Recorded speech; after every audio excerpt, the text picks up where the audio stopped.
Today we are going to look at the SU-R1000 from Technics. Yes, that's Technics and not Techniques. Now the R1000 is the Japanese company's reference class integrated amplifier, but I believe it's now made in Malaysia and not Japan. Also, it's not new, it's 5 years old already, but despite its age, I'm going to make the case that the R1000 is one of the best value high-end audio components available today. And I'm going to do so with 3 side-by-side comparisons using music you might read about in Uncut Magazine and Hi-Fi News. This episode is brought to you by AudioQuest. The cable company believes great audio performance begins with great power. Visit audioquest.com for more information. Now, right from the unboxing, we can tell that the R1000 integrated amplifier is a beast. It has a thick-walled, brushed aluminium chassis, and it weighs, I think, 23 kilos.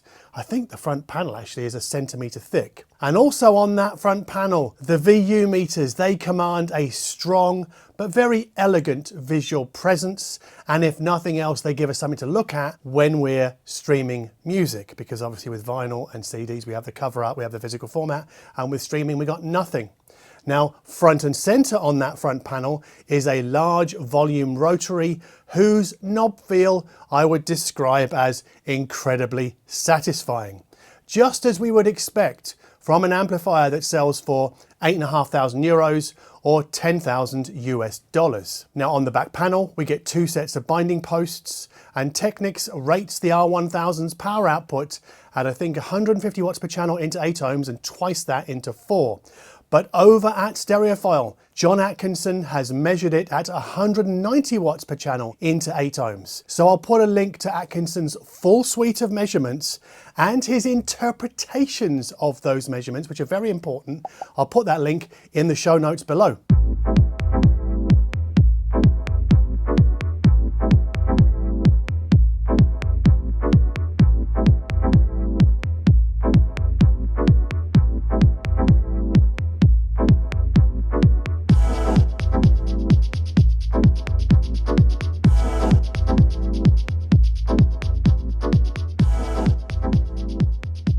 Now this is where things get a bit interesting or spicy depending upon your point of view, because the R1000 is not a Class AB amplifier, it's what's known as a direct digital amplifier. So the digital signal travels through the amp, and just before the speaker binding posts, that PCM signal is converted to a PWM signal, and then that PWM signal is used to switch the output devices directly. And Technics has subsequently folded this digital amplifier technology into its SC-CX700 streaming actives. We reviewed those earlier this year. But the output devices inside the R1000, they aren't MOSFETs, they are GaNFETs, whose theoretical advantages are a faster switching speed, which I believe in turn leads to lower distortion, and the need for lower amounts of negative feedback, if any at all. But wait, there is more. Because according to Technics, the back wave of a speaker driver can introduce low-level electromotive distortions to an amplifier's output stage. So what if the signal read at the R1000's output stage could be digitized and then reduced in gain and then compared to the Geno engine's output? That's the output that feeds the amplifier. And then once that comparison is done, the inverse of any differences are then fed back into the amplifier circuit to cancel out any distortions. I think that's pretty damn clever actually. And Technics calls this ADCT, which stands for Active Distortion Cancellation Technology. And Technics is also keen to point out that the amplifier circuit is fed by a switch mode power supply whose frequency is fixed and not variable at 400 kilohertz. And that's apparently much faster than the more traditional switch mode power supplies that tend to operate around 100 kilohertz. So perhaps this faster switching mode power supply and its noise regulator and the ADCT are why the R1000 sounds weightier and more substantial than the TDAI-3400 from Lyngdorf. Now, both amplifiers offer exceptional levels of clarity and above average layer separation, but the Technics sounds slightly warmer and a whole lot meatier. And that's with the original version of Bowie's Sue. Now, Peter Lyngdorf pioneered the use of direct digital amplification some 20 years ago, and his amps are still direct digital to this day. But putting Lyngdorf's room correction aside, which the R1000 doesn't have, there's no room correction inside the Technics, I still prefer the sound of the Technics. And when we see that the R1000 sells for €2,000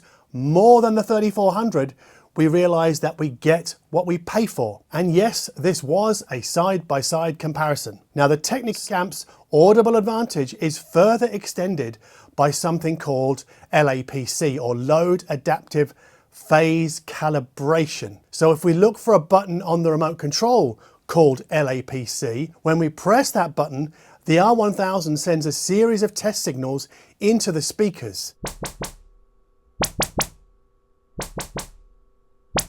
And those test signals read the speaker's impedance at various frequencies. And once read, the internal DSP is programmed to compensate for any impedance variations. And we can then turn the LAPC on and off with the remote control.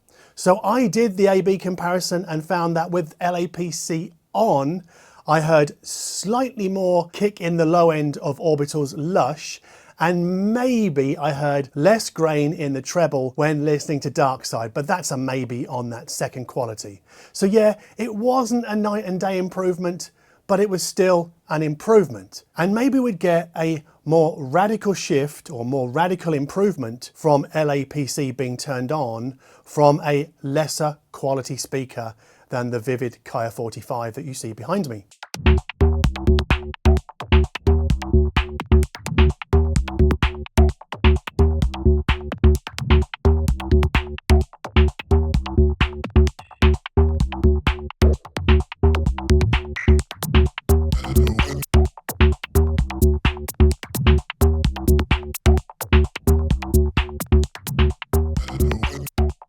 Now, the one giveaway of a direct digital amplifier is that you'll find zero mention of a DAC chip on the manufacturer's spec sheet. So everything that goes into the R1000 is digital. So that means we don't need to add an external DAC of our own. I mean, we can if we really want to, but why bother when all analog inputs on the back of the Technics are digitized upon entry? Now, this is a complex topic, and I tend to hit the ceiling of what I know pretty quickly. But I do know that the quality of an ADC is determined as much by its analog input stage as the chip doing the encoding. Now, Technics uses a 24192 AKM chip for its ADC, but we are told nothing about the analog stage that precedes it. And the ADC inside the Technics will undoubtedly leave some kind of light fingerprint on the analog signal that it encodes to digital audio. But my best guess is that more than 95% of the differences between analog sources remain intact despite being digitized. In other words, just as the Technics shows us the differences between different phono cartridges, it shows us the differences between DACs. It's still a black box in that respect as far as I can tell. But I think the digital purist approach is to feed the R1000 with only digital sources. So I connected a Samsung TV and a WIM Ultra to its two Toslink inputs, and then the two coaxial sockets went to a Rotel Mishi Q5 CD player and a DCS network bridge. But I didn't touch the two USB inputs. Now, I use Roon to stream music all over my house. And if I can show you on the iPad here, this is what the Roon app looks like. So you can see my music here. There's some new releases here, then some playlist mixes, and then some more playlists. Then there's some stats on the stuff I've been listening to in the last few weeks, some artists that I've listened to also in the last few weeks, and then some suggested genres. And then one of my favorite sections is this one here. I don't know why it's all the way down here. Discover. This helps me rediscover songs or albums in my library that I might have forgotten about. But the reason I'm showing you this today is because I want to show you the different zones to which I can play. So right now, at time of taping this video, I've got an Apple TV 4K hooked up. I've got an Eversolo DMP A10. I've got a Grimm MU2, which actually hosts the files of my library. And then I've got a IKEA speaker mounted to my wall in the kitchen over there. And then I've got a Mac Pro upstairs, which I stream to that sometimes. And then I've also got the Samsung frame behind me, and I can stream to that, but I tend to just stream to the Apple TV 4K if I'm going to do it. But there is a multitude of different streaming inputs available to me. I can group them if I want to. I tend not to do that.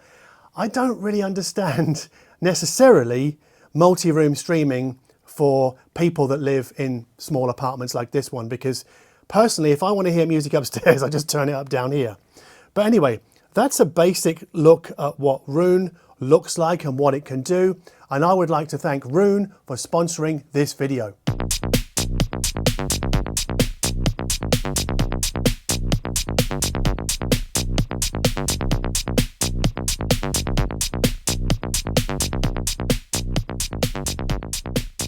Now, on the analog front, there are single-ended RCA sockets and balanced XLR sockets, so line level inputs on the back of the Technics.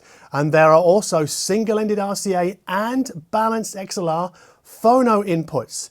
However, the balanced phono input is for MC cartridges only. Now, why does that matter? Well, for me, because my Torrance TD124 has a MC cartridge fitted to it, I could keep the turntable over here and then run a really long, I think it's a 5-meter XLR cable all the way to the Technics amp, which was back there, but is now over here. So I can basically keep my turntable on the other side of the room to the Technics. That's the advantage. And because balanced connections are much better at eliminating noise than RCA cables, I tend to find that I don't have any issues with hum with a long run of balanced cable that I might do with RCA. God, that's so boring, isn't it? Now, if you're wedded hard to vinyl, you'll want to pay strict attention to this next section, because the R1000's phono stage does, in fact, blow my daily driver phono stage out of the water. Yes, there is a night and day difference between the Technics' internal phono stage and the PS Audio Stellar phonos. So you might be wondering, how does it manage such a feat? Now, vinyl purists aren't going to like the answer here because it involves DSP. So the phono EQ in the Technics is done partly in the analog domain, so before the ADC, and partly in the digital domain after the ADC. So in short, the analog correction applies a high gain, low pass filter to the signal, and then the DSP returns the higher frequencies to their proper level. Now, there are numerous correction curves to choose from. There's Decca, London, AES, Columbia, IEC, NAB, RCA, and RIAA. But I don't have any old man records here, so I only used the RIAA curve. But once again, there is more, because the R1000 comes with a test record that we play into it once we have engaged the phono optimizer in the menu settings. And the test tones on that record are digitized and analyzed by the DSP to produce a correction curve that flattens any bumps in the cartridge's frequency response and removes any crosstalk.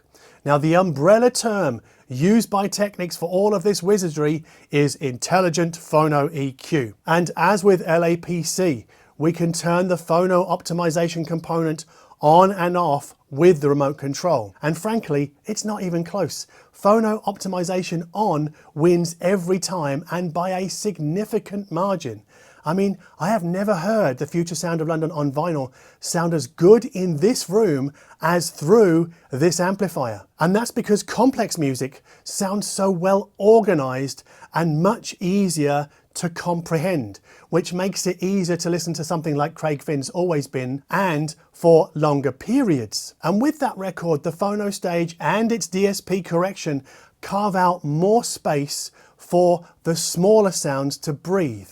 And they do this without any hit to dynamic muscularity or overall physical presence. Now, in my experience, the internal phono stages found in most integrated amplifiers sound inferior to any concurrent digital audio feed. And that's why I bought the PS Audio Stellar Phono box. But this is not the case with the Technics amp.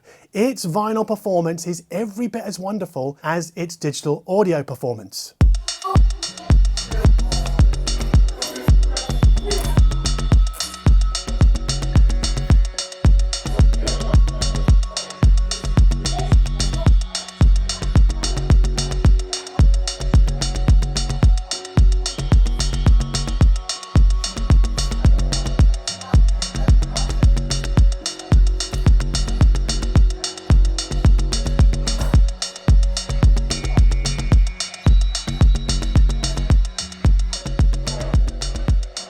Okay, time now for another side-by-side comparison.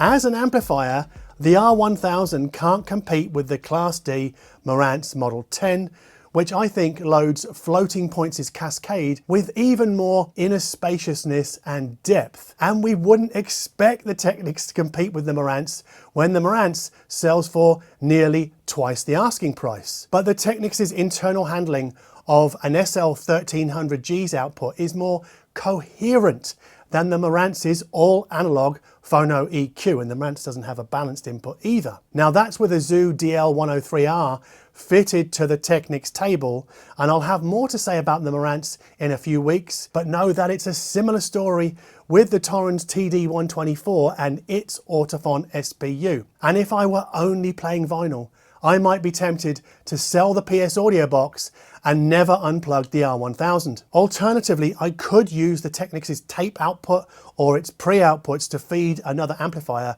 but that would be a lot of money to spend and not use its own internal amplifier. But if Technics were to put its intelligent phono EQ into a standalone phono stage, I would buy one tomorrow sight unseen. And that into the Marantz amplifier would be, I think, God tier audio. But back on Earth, one of the first side-by-side comparisons I did a few months ago was with the Luxman L-505Z. Now that's a Class AB amplifier with no DSP whatsoever and no internal DAC.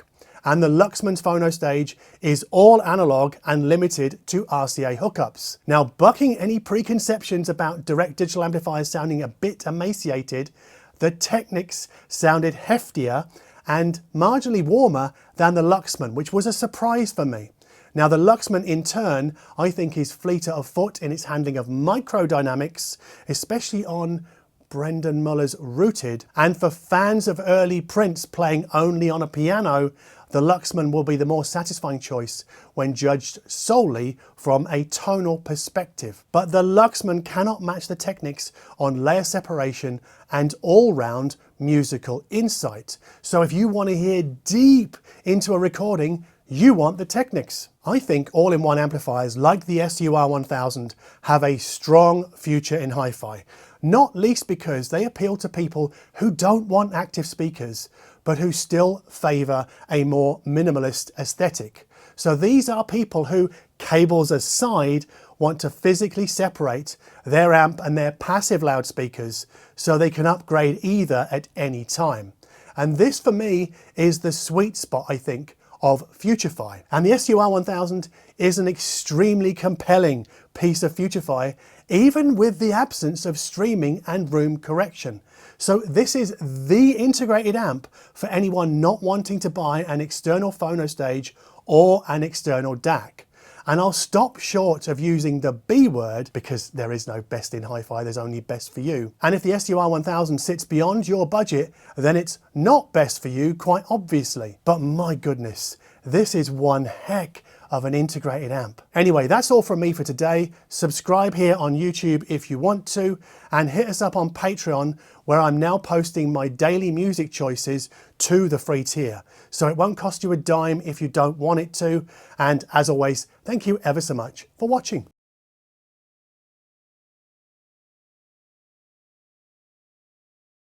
Okay, we'll close out this video with an album recommendation. This is Giant Sand's Chore of Enchantment from 2000, but this is the 2024 vinyl edition. It has bonus tracks over and above the standard CD. Now, Chore of Enchantment is a mishmash of alt country and slow burning strummers, and I just think this is a wonderful record, and it contains one of my favorite ever Giant Sand songs. That's called Shiver. So if you only listen to one song on this album, play that one, Shiver.